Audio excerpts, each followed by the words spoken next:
بسم الله الرحمن الرحيم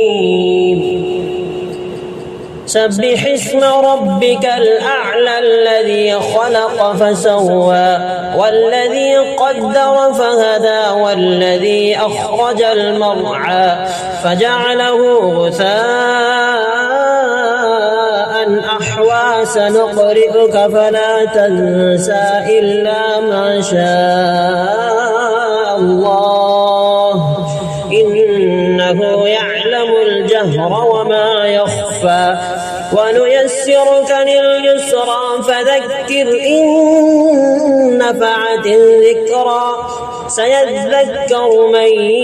يخشى ويتجنبها الأشقى الذي يصلى النار الكبرى ثم لا يموت فيها ولا يحيا قد أفلح من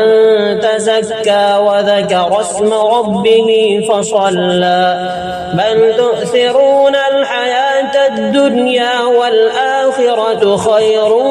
وأبقى إن هذا لفي الصحف الأولى صحف إبراهيم وموسى.